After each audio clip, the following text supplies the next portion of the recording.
In the early morning hours of April 27, 2006, a phone rang inside of a home in rural Michigan. When the homeowner answered it, what they would hear would instantly ruin their lives. But that phone call was nothing compared to the call they got 5 weeks later. This story has one of the most insane plot twists we've ever covered on this channel, so make sure you stick around to the end to hear what it is. But before we get into today's story, if you're a fan of the strange, dark, and mysterious delivered in story format, then you've come to the right place because that's all we do, and we upload once a week. So if that's of interest to you, please invite the like button to come on over your house for a sleepover, but then give them a bed without pillows or blankets. Also, please subscribe to our channel and turn on all notifications so you don't miss any of our weekly uploads. Okay, let's get into today's story. On Wednesday, April 26, 2006, a bright, beautiful, outgoing 18-year-old named Whitney Sarek began making her way across her campus towards her lecture hall where she had a class that morning.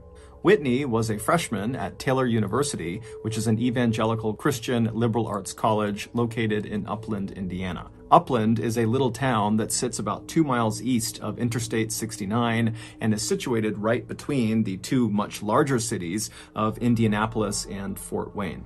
As Whitney made her way along the pathway across campus and she passed by other throngs of students hustling to their own classes, she suddenly had a pang of anxiety as she realized the end of the school year was fast approaching. And while Whitney was definitely excited to head back home to rural Gaylord, Michigan, where she was from, to spend her summer vacation, she was also kind of bummed because she would have to say bye to all of her new friends in college that she wouldn't see again until after summer break in the fall when the next school year started. Whitney had made a ton of friends over the course of her freshman year, and by and large they were other freshmen like herself.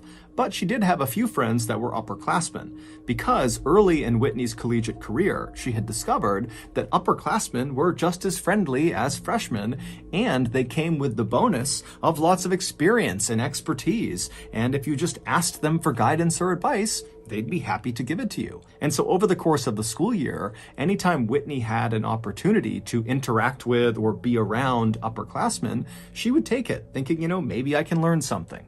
And in fact, that morning, as Whitney was making her way across campus, she saw a sign that was asking for students to volunteer to the next day head out to this banquet hall to set up this big banquet for the school's new incoming president. And so when Whitney walked over to the table and asked the people what this was all about, she would learn that the majority of the people that had signed up to be volunteers so far were upperclassmen. And so as soon as she heard that, Whitney was quick to write her name down as well.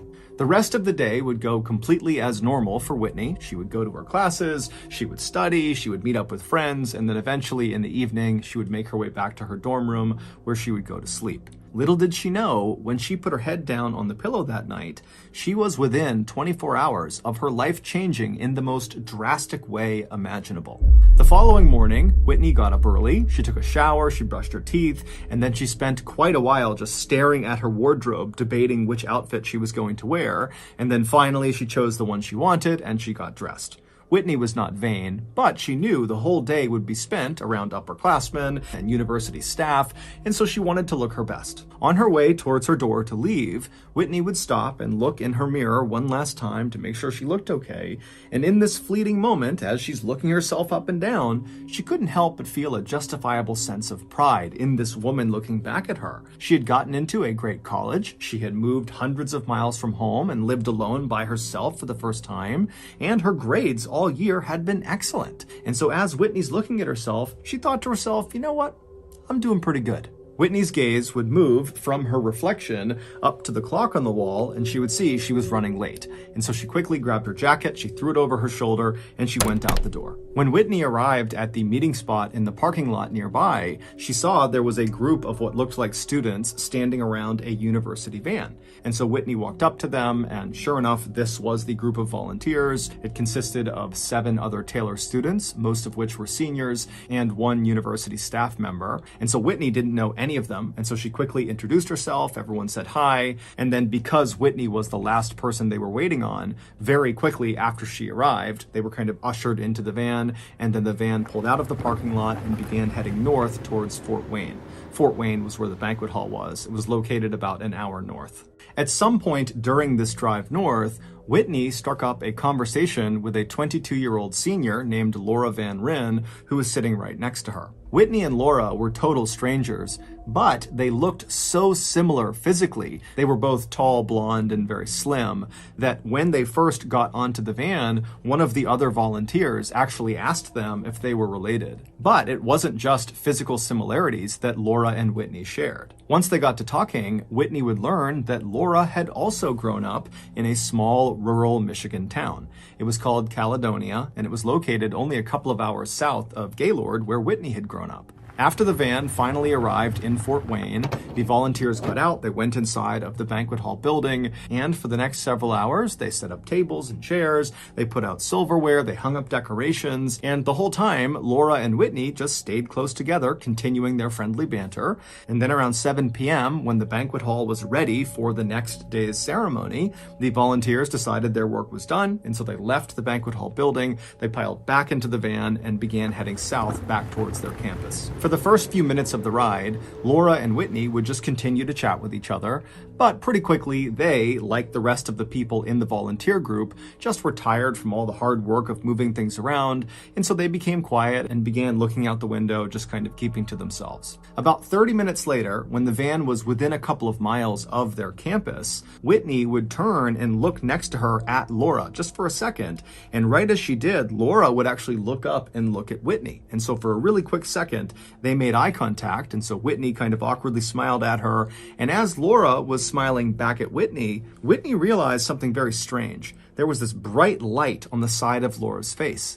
And then seconds later, that bright light had grown and the entire interior of the van was completely whited out. And then a second later, someone towards the front of the van yelled, "Oh my God, no!" And then the van went completely silent.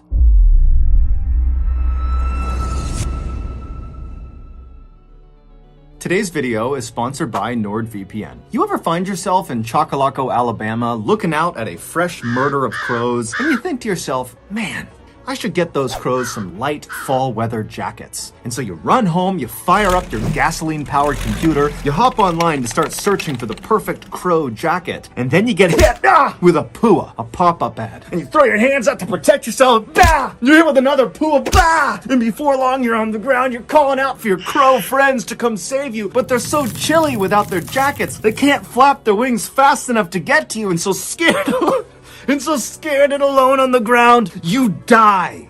This used to happen to me 5, 10, 60 times a week until I discovered NordVPN. A VPN, or virtual private network, keeps you safe while you browse the internet. And NordVPN is the brand name in the space. Not only will NordVPN ensure your data stays safely behind their next generation wall of encryption, but also, most importantly, through their latest feature called Threat Protection, they will automatically block those death-inducing pop-up ads. So, if you want to slightly warm up a pack of crows in Chocolaco, Alabama, and you want to live, sign up for NordVPN today. And right now, the best deal available for NordVPN is through my YouTube offer. Right now, NordVPN is offering viewers an exclusive 2-year plan at a huge discount, plus 4 additional months for free when you go to nordvpn.com/MrBallin. And it's risk-free with Nord's 30-day money-back guarantee. Again, go to nordvpn.com/MrBallin or click the link in the description. Okay,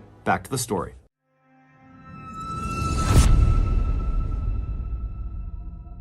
Within minutes, dozens of 911 calls were coming in from motorists on I-69 saying that something terrible had happened. When first responders arrived on scene, they were braced for the worst, but even still, they were shocked at what they saw. Scattered all over the northbound and southbound lanes of I-69, not far from Taylor University, were all these huge chunks of jagged metal, there was glass everywhere, and there were bodies everywhere. That light that Whitney saw growing on Laura's face that suddenly filled the entirety of the van were the headlights of an 80,000-pound, fully loaded tractor-trailer truck driven by Robert Spencer. Robert was a truck driver, and he was traveling north on I-69 when he fell asleep at the wheel, at which point his truck veered off the road into the grassy median between the northbound side and the southbound side of I-69. His truck bounced up onto the southbound lane and crashed into Laura and Whitney's van, and when it did, the impact literally peeled off the side of their van and sent the van spinning. And so as the van is spinning, because of this huge opening in the side of it, the students inside were literally being violently thrown out of the van into traffic. When first responders finally actually began surveying the crash site, they would find Robert still in his truck. He was alive. But they would discover that of the 9 occupants inside of that van, 5 were deceased. A few hours later, in the early morning hours of April 27th, Whitney Sarik's family, back home in Gaylord, Michigan, woke up to the sound of a phone ringing. When one of Whitney's parents answered the phone, it was the Grant County coroner telling them their daughter had been in a terrible accident and she was deceased. At the same time, 3 hours south of Gaylord, Michigan, in Caledonia, Michigan, the Van Ryn family also was woken up in the middle of the night to a phone call, except the call they got was that their daughter Laura had been in that same crash, but she had survived, although she was in critical condition.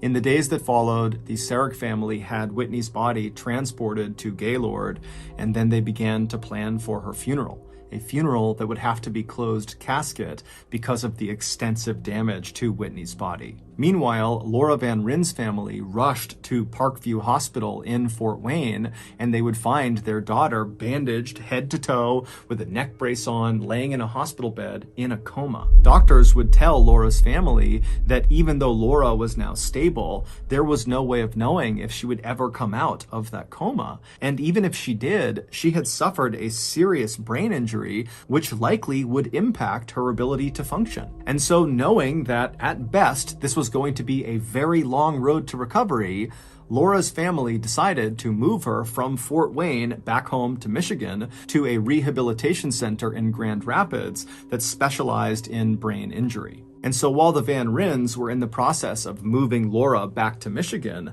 the Sariks were in the process of saying their final goodbyes to Whitney. On April 29th, so 3 days after the accident, the Sariks would hold a visitation in their hometown of Gaylord. A visitation is a time for friends and acquaintances to come together and pay respects and offer condolences to the people that the deceased have left behind. For Whitney's visitation, more than 1,400 people attended, which was nearly half of Gaylord's total population. The following day, on April 30th, Whitney was buried. At the same time, Laura's family, who had been taking turns keeping a 24-hour bedside vigil with Laura in the Grand Rapids facility, were given some incredible news. Based on brain scans, it looked very much like Laura would wake up from her coma, although there was no timeline. Over the next couple of weeks, Laura remained comatose, but her body would slowly begin to heal, and all signs seemed to be pointing towards her eventually making a recovery. And then on Tuesday, May 16th, so 20 days after the accident, Laura woke up from her coma. And amazingly, at first, it seemed like her brain was functioning the way it should be. The family could not believe their luck. This was a miracle. Over the next few days, Laura would slowly regain her strength to the point where she could move some limbs and she could sit up in her bed. And then as for her cognitive function, it seemed like she was making strides, but then she would do something that would make doctors and her family and everybody around her start to question if her brain really was okay. On Monday, May 22nd, so 1 week after Laura had woken up from her coma, she was sitting in her hospital bed with her physical therapist right next to her, and her family was in the room as well. And at some point, her physical therapist handed Laura a pencil, and then she put a pad of paper in front of her. And then the therapist told Laura to write a word down that was very specific. It was a word that Laura should know well, and a word that Laura should be able to spell. And so after Laura kind of gave a nod saying she understood the assignment, Laura took the pencil and very awkwardly and painstakingly wrote out a word. But when she was done and the therapist looked at what she had written, It was wrong. It didn't make any sense. And so she asked Laura to do it again. And so Laura, with even more determination, would try to write this word. And once again, she wrote the same word, the same incorrect word. And so it was at this point that the therapist and the onlooking family started to realize that, her injury to her brain might be more extensive than we thought. However, as everyone in that room would soon find out, that was not the case. There was something much, much bigger going on. Back on April 26th, just minutes after the car accident, first responders began moving about the crash site to figure out who was deceased and who was still alive. When they found Laura, she was barely clinging to life on the side of the road, and so they rushed over to her. They put her on a stretcher along with her purse, which contained her driver's license. They put that all together, they put her on an ambulance, and they sent her to the hospital. Once Laura arrived at the hospital, doctors would use her driver's license inside of her purse to identify her, and then they began wrapping her head to toe in bandages and casts. And when bandages began coming off over the following weeks, it was immediately obvious to everyone that this accident had significantly altered Laura's physical appearance, most notably her teeth. They almost looked like they had been shifted to one side in her mouth. However, to Laura's family, they didn't care how she looked. They only cared that she was still alive. But on Monday, May 22nd, when Laura was handed that piece of paper and a pencil, and she was told to write her name, she did not write L-A-U-R-A, Laura. She wrote W-H-I-T-N-E-Y,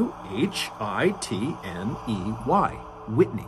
It would turn out a colossal mistake was made, and nobody caught it until that moment. The woman sitting in the hospital bed with the pencil and paper was not 22-year-old Laura Van Ryn. The woman sitting in the hospital bed was 18-year-old Whitney Sarek. When Whitney was found on the side of the road clinging to life, the first responders thought the purse next to her was hers, and so they opened it up, they found a driver's license, they looked at it, and they looked at the victim on the ground, and they looked identical, and so they said, okay, this is Laura. And amazingly, Whitney's purse that contained her driver's license happened to land on the ground next to Laura's body, and so Laura was misidentified as Whitney Sarek. A week after Whitney had written her name down on that pad of paper, it was officially confirmed that this was a case of mistaken identity. And so once again, the Sarek family received a call in the middle of the night from the Grant County coroner. Except this time, they were telling them that your daughter did not die in that car accident. She's alive. She's in Grand Rapids waiting for you. And so the Sarek family, they were completely shocked. They wanted this to be true, but it just seemed too good to be true. They had had a funeral for Whitney. They had buried Whitney. Except because it was closed casket, they never saw Whitney. And so the Sareks hopped on a plane, they flew to Grand Rapids, and they walked into that hospital room, and there on the hospital bed was their daughter Whitney with her arms outstretched, crying, calling for her parents. While this, of course, was a miracle for the Sareks, it was at the same time a complete nightmare for the Van Ryns. They had had their suspicions that something was off about their daughter, most notably her teeth, because they just didn't look like their daughter's teeth. But they had been told by the doctors and by anybody who would talk to them that it was perfectly normal for people involved in these very significant accidents to look completely different or even act completely different. And so the Van Ryns just kind of put their suspicions to the side and focused on looking after their child and helping her recover. A few days later, Laura Van Ryn's body, which had been buried in Gaylord, Michigan under the tombstone that said Whitney Sarek, was exhumed and her body was flown to Caledonia, where the Van Ryn family was able to give their daughter a proper funeral and burial. Even though Whitney and Laura had only known each other very briefly during that volunteer event in Fort Wayne, their families would forge a bond over this shared trauma. And in 2008, 2 years after the crash, the Sareks and the Van Ryns would co-author a book about their experience in going through this horrible event from each of their perspectives. That book is called Mistaken Identity: Two Families, One Survivor, Unwavering Hope. Also that year, on April 26th, so the second anniversary of the accident, Taylor University would dedicate a prayer chapel to the 5 victims. Since the crash, Indiana has changed their state's protocols and procedures for identifying accident victims to ensure this type of mix-up can never happen again. As for Robert Spencer, the truck driver who caused the fatal accident, he would be sentenced to 4 years in prison. So that's going to do it. If you got something out of today's episode and you haven't done this already, please invite the like button to come over to your house for a sleepover, but then give them a bed with no pillows or blankets. Also, please subscribe to our channel and turn on all notifications so you don't miss any of our weekly uploads. We now have a podcast called the Mr. Ballin Podcast that puts out brand new, never before heard stories on Mondays, and we put out remasters of our best YouTube audios on Thursdays. And so again, the podcast is called Mr. Ballin Podcast, and it's available on YouTube, on Spotify, Apple, Amazon, Google, basically anywhere you find your podcasts, you can find this one. We now have a registered 501c3 charitable organization called the Mr. Ballin Foundation, which makes it as easy as possible for you to join me, my family, and my team in supporting those whose lives have been most impacted by violent and heinous crime. Monthly donors to the Mr. Ballin Foundation Honor Them Society will receive free gifts and exclusive invites to special live events. But the real reward is helping to create a new ending to the story for victims of violent crime. Go to mrballin.foundation and click Get Involved to join the Honor Them Society today. We also have 2 additional YouTube channels. One is called Mr. Ballin Shorts. The other is called Mr. Ballin en Espanol. We also put out near daily content on Facebook and Snapchat. Both of those pages are just called Mr. Ballin. If you want to get in touch with me, please follow me on any major social media platform and then just send me a direct message. My username is just @Mr. Ballin, and I really do read the majority of my DMs. We have some really cool merchandise, so head on over to shopmrballin.com to have a look. And if you have a story suggestion, please submit it to our subreddit just called Mr. Ballin. It's linked in the description below. So whether I see you on Twitter, Instagram, TikTok, Reddit, YouTube, Facebook, other YouTube channels, the podcast, wherever, just know that I really appreciate your support. And until next time, that's going to do it. See ya.